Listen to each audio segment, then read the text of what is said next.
All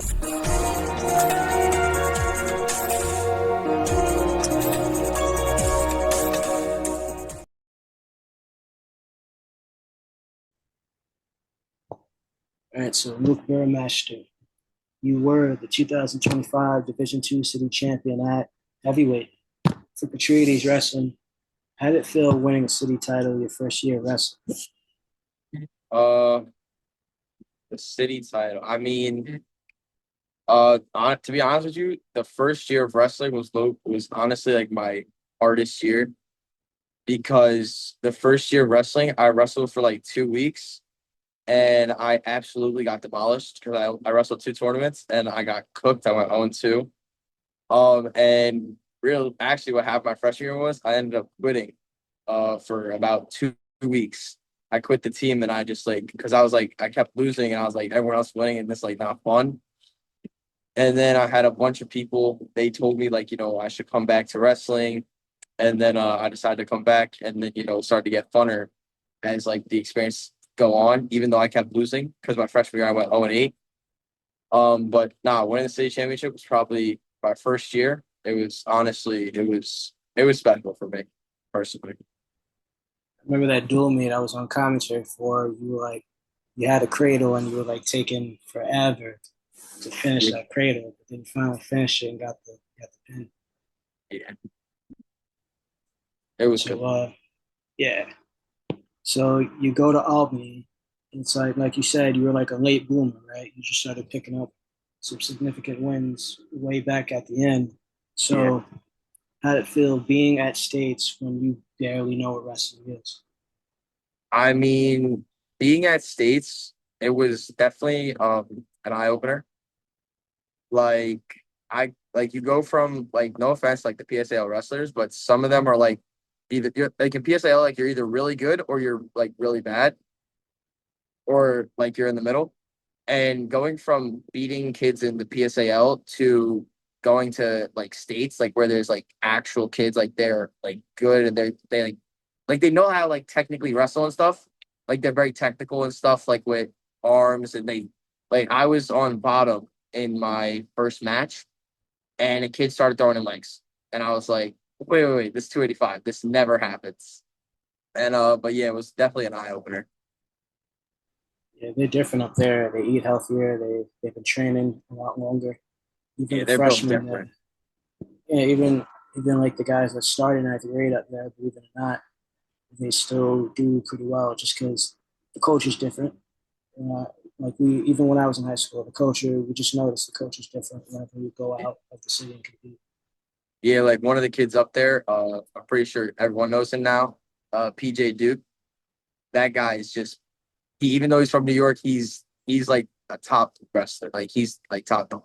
Like he's a different breed though. Well, you're saying even though he's from New York, but he's from He's upstate. he's good. Yeah, yeah. His section, section one, section five, section 11, which is Suffolk County, Long Island. Those are some of the top sections. Yeah. There's definitely some really good spots up there, and they're not far away from where we're at. Like there's plenty of NYC guys that train with PJ and train Yeah. with the guys up there. Have you gotten a chance to go out there yet during the season? Go where? Before states, like before states, did you go to Long Island? Did you go upstate? No, we were supposed to go to Syracuse, but I wasn't like the starter, I guess you could say, for that part of the season because there was only 225s and he was only gonna take one of us and it was gonna be Irvin. And he what happened was like there was a huge snowstorm, so we didn't get to go to Syracuse and I wasn't gonna go anyway. But that was probably gonna be like the only time that our team was gonna go somewhere because we normally do that, and I think we're gonna do that this year. So I'm probably gonna end up going there. So I'm hoping that we can. Yeah, I do remember that cancellation. I remember in late 2017, it might have been December. I was at a Long Island tournament with Petrides. So I wrestled for MLK. So it was MLK and Petrides. I think we were the only city teams there, and we definitely felt the difference. We Yeah, noticed there's the a big difference. difference. Yeah, it was just different. Even the way the guys were warming up and training, and like the way they approached it, it was just a lot different. Yeah. So then you go up to Albany, and do you remember any of those matches? Like, how do you feel about those matches you had? Um, to be honest with you, I remember those matches very well. Not good memories, obviously. Because the first match I tried to hit a lat drop and it didn't go my way. And the kid just like he did like I almost had him, but I didn't keep pushing through and he just fell on top of me and I got pinned in with 1 second left in the period. And then my second match, this kid went in for a shot and I was like, wait, we're going for shots now in 25 as well. Like this was unheard of. And I try to like I get him and I try to like snap down and he's just like not going down. And I eventually he just ran into me and I tried to throw him over, but he just had like really good balance and he took me down. And yeah, that was kind of it. The top guys in the state, even the heavyweights, they're more athletic. They're more athletic up there. You know, they're not all. It's not all like what you would think it is. You know, once you get up there, they're like No, athletic it's and not. can move. Yeah. There was a guy in NYC from Eagle Academy. He's my age, Jason Gomez. He made the state finals, the All American a couple times at Fargo. You should go look him up because he would be a good blueprint for you in any heavyweight in the city of how to evolve and how to get to that next level. You know, just because you're a heavyweight doesn't mean you have to wrestle like him. Look at guys like Gabe Stevenson. You know? Yeah. So you go up there and all that, and you had the matches that you had. But to qualify for states, like you were saying earlier, and we all know it, NYC is not exactly at the top of the totem pole when it comes to wrestling in New York State. But how do you feel about like having a little bit of an easier path to states, D2 Um, NYC? okay. Honestly, I understand people like might say like it's easier for like Division 2 wrestlers. Like in the PSAL, like there's two divisions, Division 1 and Division 2. And even though I'm in Division 2, like I still like it's for me personally, it was still like hard. Even though my bracket to go to states wasn't hard, the way I had to get there was hard because I had a like I went from going my freshman year, I went 0-8. My sophomore year, I went 3-12, I think it was. This year was the first ever year like I've had like more wins than losses. I think I had like 14 wins and like I think 7 to 8 losses. So it was like a big step up. And then I was always like being doubted on by my teammates. Like some of them would like root me on, like Jason would root me on, Lorenzo, Michael Amatina, who else? Aldo, Zayd, like they would all root me on and help me like try and become like the best I could be. And they would, Oh, so I actually made a mistake in the beginning. So you're a junior. yeah, I'm too young. Oh, wow. Because so kind of like what you're saying, because your teammates kind of made it seem like this was your first year wrestling. That's how they kind of made it seem Yeah. like. Wow. Nah, this was just like my first year doing good, you know. I see. Yeah. I mean, it happens, right? It's not really necessarily good. You know, that's something that really doesn't happen in Long Island. It really doesn't happen upstate. You know, I think that's something the city could fix, right? If someone's not that good, let's not, don't pamper them, but there's a way to motivate people without trashing them, right? Yeah, And I think that's why in Long Island and upstate, not to say it doesn't happen, but it's a lot less. So you see, like they have everybody in the room is like solid. You're gonna have your guys that are like PJ Duke level, of course, but everyone in the room is solid because everyone's bringing each other up. So I think that having a good team coach is a good thing. Petrides has a good culture. I've known that since I was in high school, but it's good that you kind yeah, of took that what Brandon was saying to you. You took it as motivation stuff instead of yeah. letting it like drown you down. You know. Yeah, but honestly, to all my success, I think it was my teammates and then my coaches as well. Coach Ola and Coach Wilson Morales.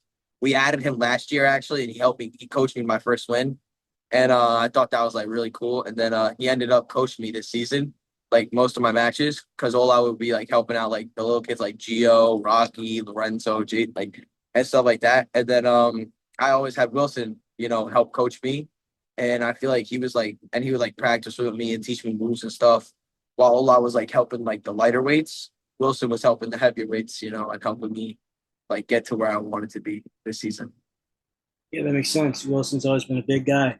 We're actually the same age. Like we were in high school at the same time. I don't Yeah, I he don't think I told me met him. graduate same year. Yeah, I don't think we met back then. We had to have seen each other at that Long Island tournament. I remember meeting him back then, but I know Gatto, Ferrara, guys like Yeah, that from back then. Sean Gillespie. So yeah, Petrides always had a good coach and stuff, and it's great the alumni are coming back to help out. That's a really cool thing. I think that yeah, only helps. It's not just Wilson, also Steve Santamaro from Madison. You guys wrestled them in the playoffs, so he went to Madison, and now he's coaching at Madison. So it's always cool when alumni come back and help out their programs. So now you're at Petrides, your third year wrestling, and another thing is you play multiple sports. Something I learned a while back from your other teammates is that a lot of you play different sports because Petrides is a small school. yeah. So I don't know if it's like mandated that all the athletes have to play more than one sport, but a lot of you guys seem to choose it. So how do you balance playing football, playing baseball, and wrestling? Honestly, the way I balance it is like I go into the mindset, right? Like my other years, I was like football is like my number one sport. I'm focusing on that the most. And then this year it kind of like flipped because I would always like the reason I got into wrestling was because like all the football players did it my freshman year and everything. And then my sister wanted to do it. And then I was like, you know what, whatever, I'll do it. And then I just kept doing it. And this year, because I started winning and stuff, I was like, okay, hold up. I'm starting to like this sport. Um, I started to go, and my sister wrestles at college now. So I was like, I want to wrestle at college. So what I started doing was I would like football, I would worry about in like the beginning of the year. Wrestling would be like the middle of the year, like the winter and stuff, and then baseball would be like the spring. But during the spring, there were still like some tournaments and stuff, and like I still go to tournaments to like keep my self like in the sport. Freestyle And and Greco. yeah, that's like the goal. And basically the goal is right now to go to college for wrestling, basically. So if your goal is to go to college, have you wrestled in any, or go to college to wrestle? Have you wrestled in any freestyle or Greco tournaments?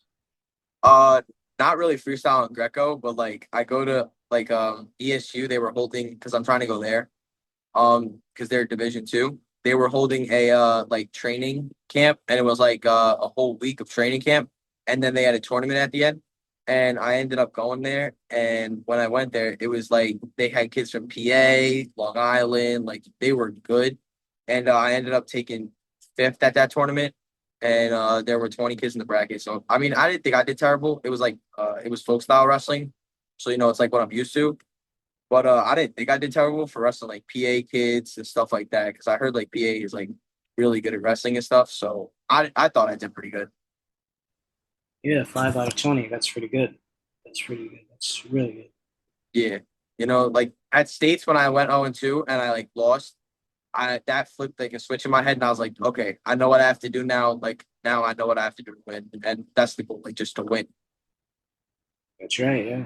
Now, did you pick the guy's brains? Did you like introduce yourself and all that? Did you like try to ask them a lot of questions? Because that always helps. Yeah, actually, because when I was there, they had their heavyweight there as well with like the coach. And their heavyweight was a All American, and he went to regionals for college. And I just kept like asking questions and stuff like so like they would know my name and like remember me. And obviously, I'm pretty sure they remember me because if you know, I have lime green shoes and lime green headgear, so it's kind of hard to like miss me and stuff. And the coach actually told me he goes, I don't know if you can wear those in college because our colors are red and black. And I was like, I think it'll be okay. And he was just joking around with me and stuff. And I talked to the coaches. I ended up going on like a tour of the campus with them and everything. And yeah, It's cool. Who's your sister? Isabella Burmaster. What weight class is she? She wrestled 138 in high school, and she's wrestling 131 and 138 in college. Like she's different between the two. Okay. So actually, one of the assistant coaches for the females, did you meet her? No, I didn't meet her. I only met the head coach for the men and the 285 men. So the assistant coach for the females, she's an alumni from NYC. She's from Staten Island. Her name's Natalie Dunn. Yeah, my sister told me that. Yeah. Yeah, yeah. So you see how this is all like working? NYC is kind of spreading out. That's good. It's really good. So yeah, that's big. You have a sibling that wrestles in college, so you're definitely ahead of the curve in a way. You know? So it's really cool that you're getting to do that and that you want to do that. So when you were out there though, at the clinic, you met PA guys, you met guys from probably Jersey, maybe guys from upstate, Long Island and stuff. Did you talk to them? Uh, Not really. I was just like drilling with them and stuff. But I like did it like because I was like a little shy and stuff. Like I didn't want to talk to anybody. I was just trying to like do my work and try and like learn new moves and stuff like that. Well, so a piece of advice: make sure that next time you go to a clinic or something or camp, do that. That always helps Yeah, I because realized I should have talked to other yeah, kids, but you got to try and do that. Try to even if you make friends with them, do that because that'll always help. That'll always help. You'll get more insight on things wrestling wise than what the coaches are going to tell you because the coach is probably going to tell you and 500 other kids the same exact thing, just in different words. But if you yeah. talk to your peers, they'll actually give you like individual insight and things like that. So you'll get more out of it. So now you went to that clinic, you went to that camp, you had that little tournament thing, you did pretty dang well. So next spring and all that, are you going to wrestle after the folk style season's over? You're going to really try and go all in. Okay, so basically after so the what I'm gonna do is I'm gonna basically focus on folk style, and the goal right now is to either win a city title again, and then after that it flips the switch to going to states and winning at states or placing. But the goal is like I want to try and win, obviously. And then after that, I'm probably going to end up still playing baseball, but I also am going to try and go to freestyle states and Greco states. That's yeah, that's pretty good. Well, I'm gonna honestly tell you, I got plenty of friends that they were playing multiple sports, and then as time went on, they weren't. So hey, you never know what could happen, right? Things might change, might not, whatever. But if you can manage it, cool. But I'm saying like wrestling's going to become a full time thing at some point. Like when you get to college, wrestling's going to be a full time thing. So Yeah. something to think about. You never know. You might wind up winning states, and then like if you win a state title, you should definitely just wrestle all year round. But if you just like place at states, then yeah, keep playing baseball and all that. But yeah, it's a matter of like, what do you want to be the best at? That kind of thing.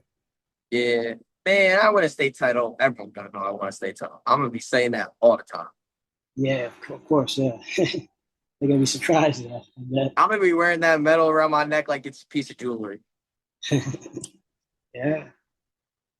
So now going into your senior year, what do you think is going to change? You think like your body might change? You think like your move set might change? You think you might get Um, like more advice from your sister because they do have new weight classes coming in now.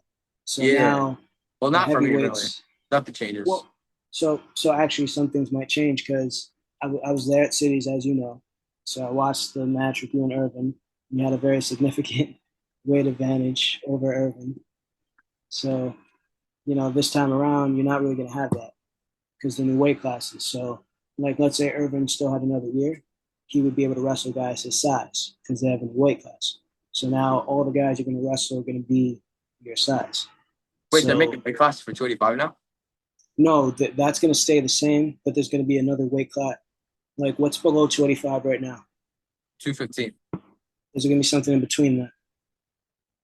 Yeah, they're making a Um, bunch of new weight classes now. Yeah, because when I was in high school, there were 15 weight classes. They brought it down to 10, like a couple 3 years ago, I think, I don't know. to This try to past year match there was college. 13. Huh? There's this past year, I'm pretty sure there was 13 weight classes or 13? 14. So they really? I thought I it was think so. shorter. Name them real quick.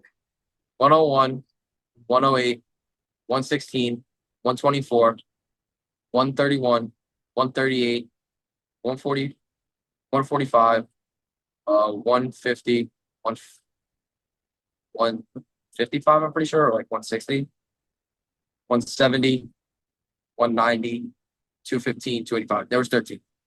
13. All right, so 13. when I was in high school, it was 99, 106, 113, 120, Oh yeah, I remember they 126. got rid of 199 pounds. Yep, 132, 138, 145, 152, 160, 170, 182, 195, I want to say, 220, Oh, and then it's okay. heavyweight. Yeah, so it was a little different. You see, there's big gaps there. So now they're really just trying to mitigate the gaps so that there's not a 10-pound gap in between weights. So now that's what I'm saying. Now you're gonna wrestle guys your size. So I how do you mean, think things are gonna change? honestly, nothing's gonna change because if they want me to like be like statistical about it, uh, I honestly I've been in 285 my whole high school career right now, and I've been on the lower end. My freshman year, I think I was like 240, my lowest, and I've been on like the lower end. I've wrestled kids that are 285. And my sophomore year, I was in the middle. I was like 250, 260. And then this year I bumped it up to like 275 to 280. And honestly, I mean, if they make a weight class for 285, I've been asking for that my whole life. But it's whatever. Competition ain't gonna change. I'm gonna still do my thing. I mean, I am hitting the gym right now. I'm trying to like get my weight lower and then build it back up in muscle. Because if I'm trying to wrestle in college, I gotta have more muscle than body fat. So basically, the goal is right now is to get quicker, stronger, and basically better. Because now at next year, I'm definitely gonna be trying to take like shots, single legs. Like I'm gonna try and be like a athletic 285 instead of like the ones that's just trying to hit like throws, hip tosses, and stuff like that. Like I'm gonna try and hit like more technical stuff and work on more things because I feel like that could help me out like the long run. Because kid like 285s that from PSAL are not going to be used to like kids taking shots and everything like that. Not at all, not at all. The only one I remember from when I was in high school was the guy I mentioned, Jason Gomez. He took shots. He could do a backflip. He was like the most in shape 285 you've ever seen. Yeah, But he didn't weigh 285. He actually lost weight throughout the years, but he just kept wrestling heavyweight. But he was just like the most in shape. And he wound up yeah. being like real I feel like strong that was because of the yeah. I feel muscle like that more was than an fat. advantage. Yeah, yeah, definitely. Like my Tottenville match when I wrestled the 285 from Tottenville, bro. Like he didn't even weigh 285. I think he was like 220 maybe. Had to be. And he just killed me with speed. And then I was like, okay. And when I went to States too, like some of these 285s didn't even weigh 285. Like I remember looking at the city D1 bracket and I was like, I look at these kids and I see like there's kids that are 285, like they look 285, then like some of them like look like 240. And then I'm like, there's no way this guy's 285. Like he's way too skinny for this. But it was all like a strategy for them, like because they knew that they were quicker than most 285s, and they would just absolutely be way faster and just kill them to go to states. And that's actually what happened this year. I'm pretty sure. I think who was it? The kid that went for 285 in D1. He was like 225, I think, or like 230. Like he was barely 285, And and how do you do it states? he did good. I'm pretty sure he got like one win or two wins or something like that.